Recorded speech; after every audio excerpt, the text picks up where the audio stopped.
non pas sur place parce que j'habite à Toulouse, mais pour l'idée, c'est de venir donc vous présenter un peu, ce qu'on sait faire, le savoir-faire de Kerus autour, de la moderne data stack.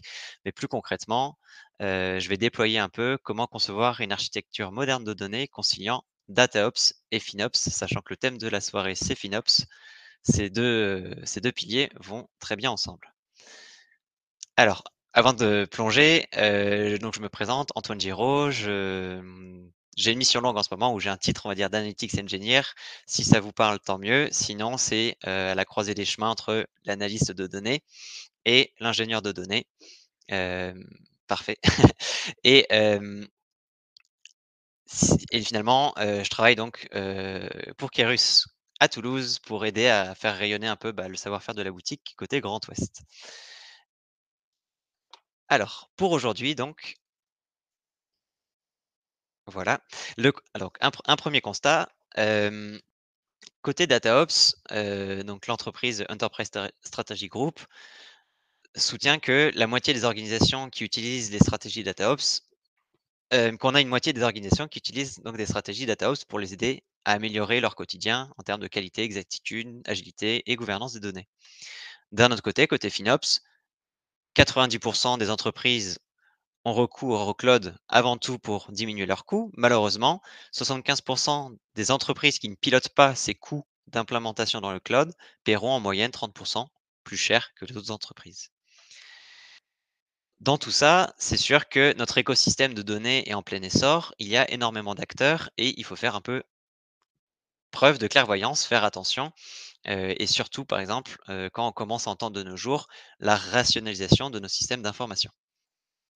Donc notre architecture de données moderne, qu'est-ce que c'est? Bon, finalement, au lieu, de garder cette brique d'ingestion, intégration des données faite via ETL et où finalement le compute est basé côté, dans l'outil d'ETL, par exemple Talend, le compute, on va plutôt préférer l'utiliser directement dans les data warehouses qui sont de plus en plus puissants comme Snowflake, BigQuery, Databricks ou Fabric et on va plutôt changer de paradigme et on va utiliser par exemple le SQL pour transformer les données ou du moins euh, s'appuyer sur la puissance et utiliser les moteurs de calcul de ces entrepôts de données. Et donc finalement, c'est pour ça qu'on a l'ETL qui est devenu ELT, où on a des outils comme Fivetran et Airbyte qui vont faire de l'extraction et du chargement tel quel de nos données de nos systèmes sources. Évidemment, on va pouvoir aussi avoir le reverse ETL pour retourner les alimenter. En tout cas, c'était juste pour rappeler, un peu ces enjeux-là et cette nuance entre les 2. Derrière, on a toujours nos outils de vise et autour de tout ça, il y a de plus en plus l'intelligence artificielle. Vient aussi du coup le besoin d'orchestrer toutes ces différentes briques et on va s'appuyer, notamment sur une solution très connue ces derniers temps comme Airflow, même s'il y a de nouveaux, outils d'orchestration qui émergent, tels que Daxter, Prefect ou encore de Orchestra, par exemple. Autour de ça, il y a aussi un grand besoin évidemment, de suivre la gouvernance de nos données et c'est pour ça qu'on a ces briques d'outils qui sont finalement, heu, qui sont là sur toute la chaîne et qui vont aider principalement aussi au lineage, savoir, bah, tiens, par exemple, ce dashboard, il s'appuie sur quelle source dans l'entrepôt, mais finalement aussi sur quelle source, au tout début et donc ça va permettre aussi à l'inverse, par exemple, si je change telle colonne, d'un système source, ça va impacter quoi et qui? Combien de personnes? Ce genre de choses. Alors ça, c'est un des impacts, on en reparlera, mais évidemment, ces outils-là aussi aident à vulgariser et à démocratiser l'accès à ces données, grâce à des définitions, grâce à des glossaires et à toute autre documentation fonctionnelle et ou technique qui vont aller avec. Autour de ça, évidemment, il y a aussi des briques d'observabilité ou tout simplement de suivi du bon fonctionnement des opérations. Pourquoi implémenter la Modern Data Stack? Alors je vais passer vite, hein, mais évidemment, ça va permettre de couvrir ces nouveaux usages, liés à l'intelligence artificielle. On va améliorer, notre time to market. On va améliorer notre flexibilité. On va pouvoir, pareil côté ingestion, il faut faire attention évidemment, aux termes de suivi de coûts. Heu et puis on va pouvoir mettre en place aussi des bonnes pratiques autour de l'observabilité. Est-ce que mes données sont de qualité, sont à jour, tout ça? on va aussi renforcer, son DataOps, pour justement s'assurer que les choses sont quand même cadrées et normées et finalement ça va permettre de scaler, beaucoup plus facilement. Bon, ça ne veut pas dire que la traditionnelle data stack que vous avez en ce moment, est obsolète. C'est pas enfin, par exemple, Talend, Snowflake et Power BI, ça va très bien et par contre, ça pourrait aussi très bien aller, bon, je fais exprès un peu de choquer, mais si vous êtes aussi, full on-prem parce que vous n'avez pas le choix, parce que vous avez des données archi sensibles et qui peuvent pas monter, bon, beh, il y a peut-être quand même quelque chose, à retenir, de ce que je vais essayer de vous présenter dans ces piliers-là. C'est juste que vous avez la responsabilité de vos infras et la responsabilité, si vous êtes resté sur des bases, OLTP par exemple, bah, à continuer de gérer vos index pour optimiser vos affaires. Sauf si évidemment vous avez, basculé, full, Hadoop Spark, bon auquel cas, vous maîtrisez beaucoup mieux que moi ces aspects-là. Tout ça pour dire, finalement, ça dérange pas d'avoir une approche hybride. Il suffit d'identifier des nouveaux usages, d'essayer de voir comment est-ce qu'on peut imbriquer les 2 ensemble, valider avec le SI, côté capacité et évidemment comment bien, maîtriser tout cela. Il suffit de faire ensuite des preuves de concept et de déployer et valider que tout va bien. Finalement, on continue d'adapter un peu votre stack, pour qu'elle puisse répondre aux différents besoins. Le, le grand message que j'ai aujourd'hui, ça va être surtout finalement de déployer DataOps versus FinOps, comment concilier les 2. Alors, je vais revenir sur les DataOps, mais d'un regard donc d'analytics engineer, d'un ingénieur qui traite les données en SQL. Je ne vais pas parler de tout ce qui est MLOps, par exemple, et je ne vais pas non plus, parler de bah, enfin, ça va s'appliquer aussi, si vous travaillez dans vos outils de vis comme Power BI, qui commencent, par exemple, à permettre de versionner vos différentes versions. Mais là, je vais me concentrer plutôt sur la modélisation et la transformation des données. Donc, avant de plonger sur les DataOps, évidemment, qui dit DataOps dit que ça vient de quelque part, donc c'est les DevOps il y a 15 ans déjà. Le but, c'était de réduire les coûts de développement produit avec une intégration continue. Le but était de responsabiliser le développeur qui, créait son site internet et finalement, si parfois le développeur avait développé, ça fonctionne en local, allez, débrouille-toi de l'autre côté, les ops, débrouillez-vous avec ce que j'ai fait. Non, justement, il faut le responsabiliser. Donc on aura évidemment la même chose côté data. Hem De l'autre côté, ça va permettre aussi de voir un déploiement continu et de pouvoir accélérer nos cycles de déploiement. Pour pouvoir faire ça, beh, on a, plein d'outils qui nous aident dans toutes ces différentes phases. Alors là, ici, je vous présente donc, le joli logo qu'a proposé, Atlassian, qui tient Bitbucket et évidemment GitHub et GitLab vont proposer les outils, similaires comme par exemple, enfin, les GitHub Actions ou les GitLab, enfin tout ce qui va avec. Donc, fort, de l'expérience des DevOps, eh bien, on est en train de rattraper, la data qui jusque-là, se permettait d'avoir des choses, parfois un peu floues ou du moins à la bonne franquette ou du moins pas autant cadrées que le développement logiciel. Le but reste similaire, il faut accélérer, les analyses et il faut aider à la qualité de données. Pour ça, on commence par la prise des exigences ou finalement les besoins, du métier. On va explorer, on va mettre en place des transformations et des règles d'affaires et on va tester en local ou du moins sur un environnement de test. Hem, pour ce faire, donc à nouveau, je me concentre sur cette, orchestration, des transformations via SQL. On a des outils comme dbt, Dataform qui est un peu le concurrent que Google a racheté et qui vient d'intégrer dans BigQuery ou carrément des outils, comme SQL Mesh qui eux finalement se sont appuyés sur la force par exemple de dbt et ont essayé de résoudre certains des défis en restant open source. Évidemment les outils de gouvernance sont importants, dès les phases de développement afin de, bah, justement, ne pas oublier à bien documenter. C'est quoi le besoin métier? Côté fonctionnel, qu'est-ce qu'on a besoin? Comment ça se traduit techniquement? Ce sont quoi mes modèles de données? Où sont mes sources? Est-ce que j'ai besoin de fichiers, manuels, pour, certaines valeurs? Bref, la documentation dès le début. Une fois que c'est fait, eh bien, avant de pouvoir déployer, il va falloir, s'appuyer donc sur ces mêmes pratiques et faire une pull request sur la branche de production et finalement C'est là où on va aussi faire resetter le data steward, le métier, finalement la personne qu'on est en train d'accompagner, heu et qui a besoin de son dashboard, mais finalement aussi de ses données. Une fois que c'est bon, on continue, on déploie, toujours donc en s'appuyant sur GitHub, GitLab ou Bitbucket et la particularité de la data, c'est que tous les jours, on va faire rouler la même chose. Ça, c'est en mode, batch classique. Évidemment, si jamais vous voulez accélérer vos fréquences, bah, il suffit de, par exemple, d'identifier seulement un segment de la chaîne et lui, on va l'accélérer et le mettre aux 2 heures, par exemple. Hem, Comme j'avais tenu tout à l'heure, on s'appuie du coup sur ces outils d'orchestration pour cadencer un peu tout cela.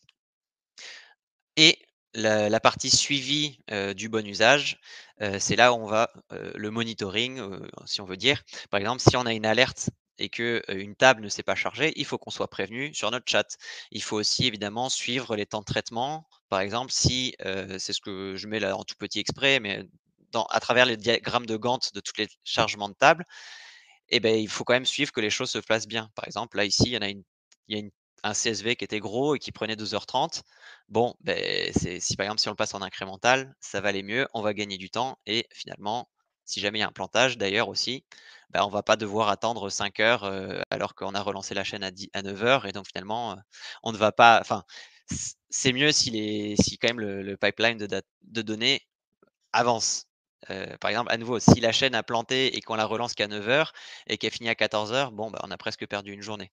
D'où cet intérêt de suivre un peu tout ça. D'ailleurs, on en reparlera plus tard, mais par exemple, s'il y a un autre plantage, bah, attention aussi à vos systèmes sources, par exemple, et aux contrats de données avec lesquels vous êtes entendu avec les systèmes sources.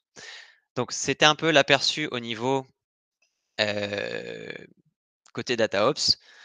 Mais donc là, je vais déployer un peu plus concrètement, ce que ça veut dire.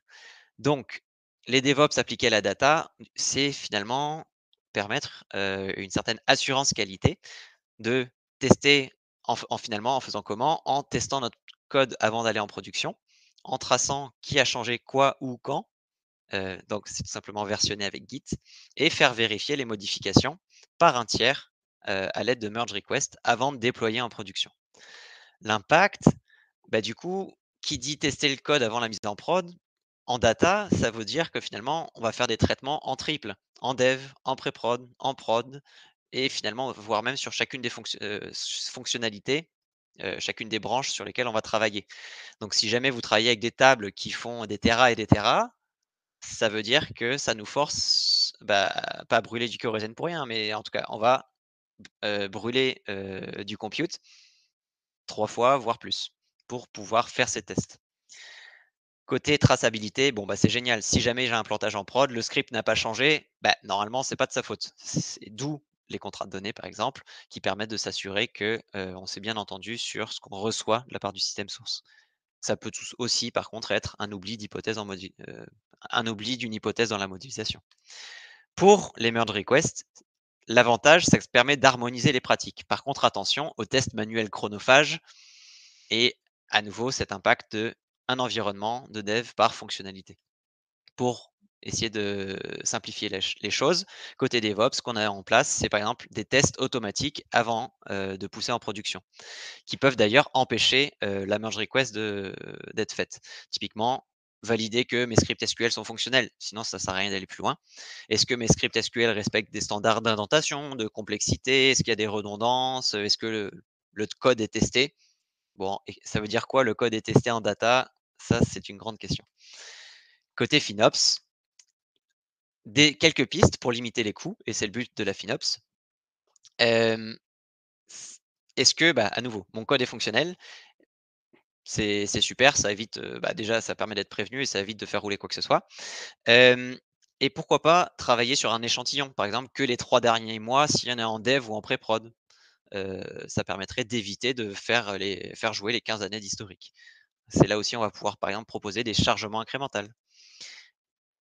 Côté traçabilité, c'est génial, il y a rien à dire et pour la suite, faire vérifier à chaque merge request, bon, bah, c'est par exemple ce que propose DBT Clone, mais à chaque fois qu'il y a une pull request, il va faire jouer l'environnement automatiquement, mais seulement sur les tables qui ont changé depuis la dernière fois. Ce qui permet à nouveau de ne pas tout recharger, en permanence. D'où cet intérêt aussi du lineage, et puis de voilà, j'y reviendrai plus tard.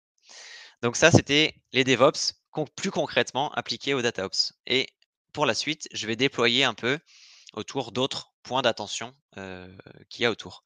Par exemple, l'orchestration. C'est vrai que, bah, DBT ou Dataform là, on fait un DBT build, ça permet on pourrait être autonome pour orchestrer toutes nos transformations. Maintenant, bah, il y a quelque chose de plus grand. Il y a et finalement, ces transformations, avant ça, il y a l'ingestion telle quelle et derrière, bah, on va vouloir, entraîner des algos de machine learning. Alors maintenant, on commence à être capable de pouvoir, par exemple, dans Snowpark, on peut utiliser, bah, du Python pour faire nos algos de machine learning. Par exemple, dans BigQuery, on peut aussi utiliser en SQL des fonctions pour entraîner les modèles. Ce que je veux juste dire, c'est que parfois, est-ce que c'est vraiment à DBT de le porter? Pourquoi pas? S'il peut, tant mieux. Sinon, par contre, tout ce qui va être reverse ETL, bah, là, ça sera plutôt, il va falloir le déclencher et c'est d'où cet intérêt de faire attention côté orchestration. Attention évidemment à cette prolifération d'outils dans la chaîne data et il y a des grands défis de ressources aussi. Est-ce qu'on utilise faut bien isoler les ressources de l'orchestrateur versus les runners et ça demande aussi finalement assez rapidement des ni dans l'équipe, des ninjas, des conteneurs Docker par exemple et des Cloud Functions pour réussir à faire que la magie fonctionne. Le lineage, bon là c'était histoire de revenir dessus, mais d'avoir une image concrète. Mais c'est hyper intéressant de savoir, bah tiens, si je change telle table, qui va être impacté derrière? Hem, dans DBT, Dataform ou dans ces outils-là d'orchestrateur de requêtes SQL, on va juste regarder les tables. Les outils de data catalog comme CastorDoc par exemple, vont aller chercher les stats, et vont aussi pouvoir du coup vous dire: «Ah attention, cette table va aussi aller impacter jusqu'à tel dashboard», mais va aussi vous donner une idée de il y a combien de personnes qui utilisent cette table, par exemple. On revient du coup au catalogue de données. Le but, c'était de bien vulgariser ces concepts métiers. Par exemple, est-ce que ça sert vraiment de mettre un MCD ou un MLD énorme? Bah, peut-être c'est peut-être plus intéressant juste de se concentrer sur le diagramme entité-relation avec les clés primaires, les liaisons 1N. C'est peut-être plus simple, à comprendre et ça va faciliter l'intégration et la montée en compétence de nouveaux analystes. Attention évidemment, trop de documentation tue la documentation, donc il faut trouver un juste équilibre, entre les 2. Si on continue un peu, en fonction de vos entreprises, bah, l'historisation ou les slowly changing dimensions de type 2 sont très pratiques. Par exemple, pour tracer tout changement de commande ou de contrat et être capable de dire: «Tiens, en date d'il y a 5 jours, j'avais combien d'abonnés actifs à mon réseau de vélos en libre service», par exemple. Et bah, si le système source ne propose pas ces suivis de changement, vous vous retrouvez à devoir le faire côté data. Et bah, c'est quand même plus facile à faire ces historisations si on a la date de dernière mise à jour d'une ligne et si on utilise du soft delete. Ça permet, d'être sûr de pouvoir mettre en place le change data capture ou, en tout cas, de pouvoir mieux suivre les changements sur nos tables. Si on ne l'a pas, bon, bah, en termes de FinOps, bah, là, on doit comparer la table sur toute la table. Donc si ça commence à avoir de la volumétrie comme des abonnements, bon, bah, c'est un défi. Alors si le système source, arrive à rajouter ces dates, on est presque sauvé. Hem, les tests en data, s donc là, c'est finalement des tests fonctionnels. Ça va aider à valider des hypothèses métiers et s'assurer, à chaque fois que ça roule, que tout va bien. Que par exemple, surtout les doublons sur les tests de clés primaires, de jointure. Par exemple, si vous faites une table d'historisation, bah, c'est aussi intéressant de rajouter, un test pour valider. En termes, par exemple, qu'il n'y ait pas de superposition de plages de début, fin de validité, par exemple. Et ces tests peuvent être bloquants ou non. En tout cas, ce qui est intéressant, c'est de pouvoir être alerté, directement quand il y a un plantage. Alors attention, heu, on finit aussi par s'habituer à avoir des erreurs tous les jours et si personne s'en occupe pour les régler, ben, on perd l'intérêt. Là, c'était une petite juste, je souligne, c'est intéressant aussi de pouvoir taguer directement le steward et le développeur d'une table. Au moins comme ça, ça permet de savoir, à qui devrait prendre la balle au bon.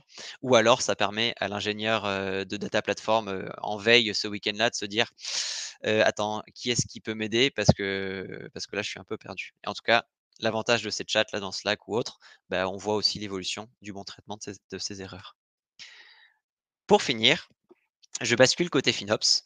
Hem Alors, j'ai fait une école d'ingénieur, donc c'est pour ça que je me permets de vous afficher, par exemple, quand on rentre chez Alstom, par exemple, à leur usine de Valenciennes Petite Forêt ou autre, on a souvent ces panneaux de: «Hey, ça fait tant de jours qu'on n'a pas eu d'accident, voici notre record sans accident et le nombre d'accidents qu'on a depuis le 1er janvier».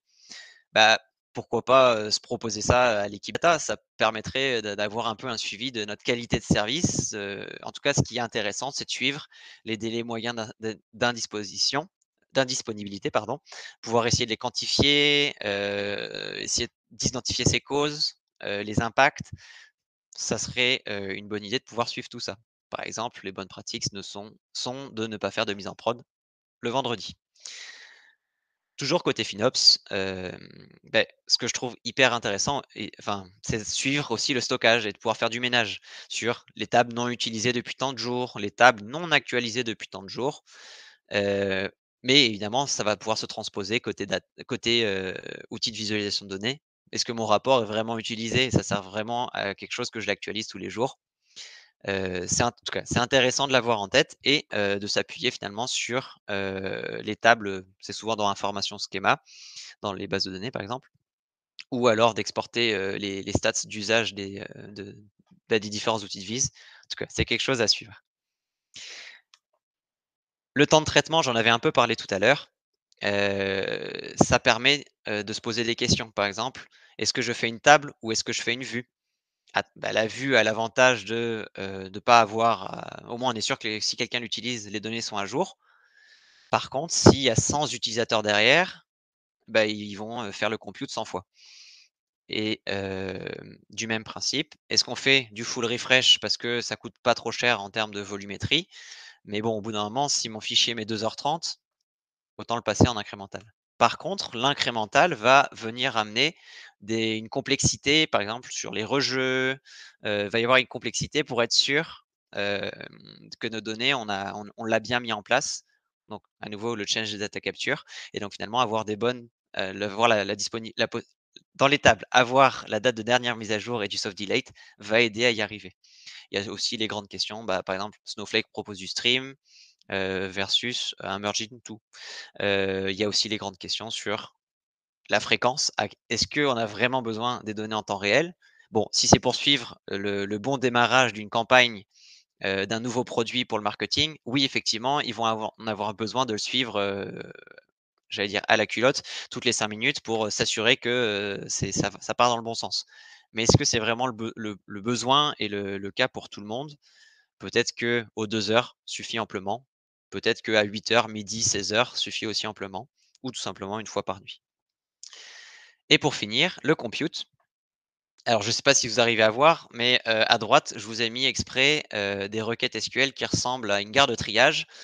Ce qui s'est passé ici, c'est que finalement, le code est encore trop complexe. On n'a pas pensé on n'a pas ce qui avait été fait ici, ils ont fait un code qui n'est pas modulaire.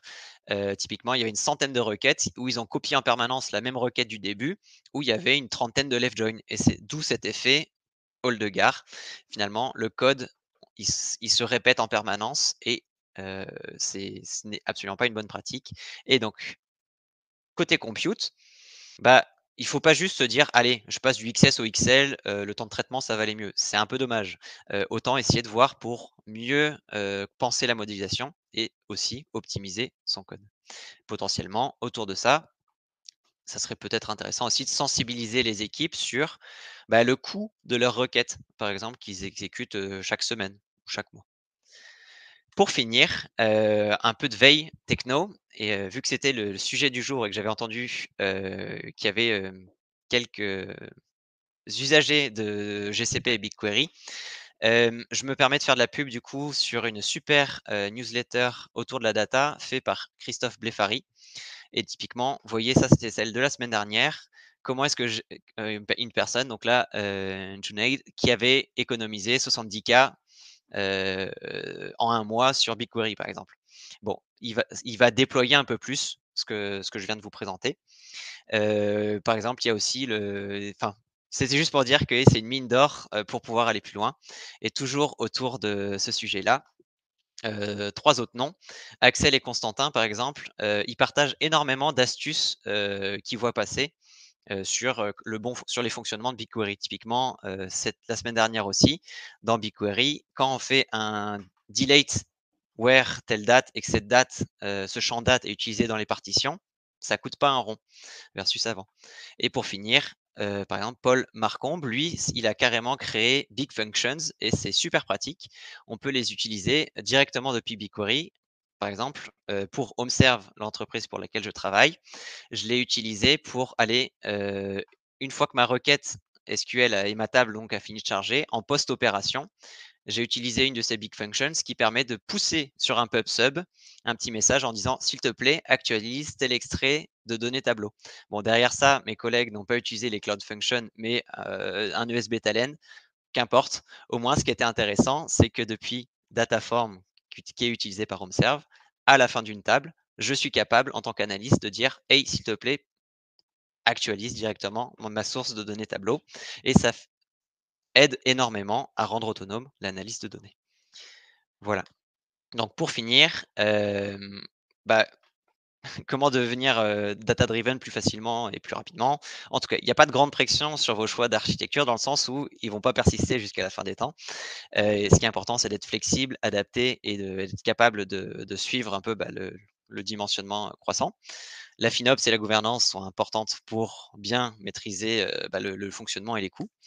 Le but, c'est d'accélérer les déploiements, et pour pouvoir accompagner, les métiers ou accompagner l'entreprise à avoir ces analyses plus rapidement. Hem et quelque chose qui m'est cher évidemment, c'est aussi que l'analyse puisse être autonome. On parle souvent de data mesh, on parle aussi, des écueils qui peuvent exister. En tout cas, c'est sûr que, par exemple, depuis que j'ai découvert ces outils-là, je me sens beaucoup plus autonome et surtout, en fait, en termes de lineage, je j'ai pas besoin de faire un ticket à ma data platform qui doit faire un recablage dans Talend, pour être sûr que tout se joue dans le bon ordre.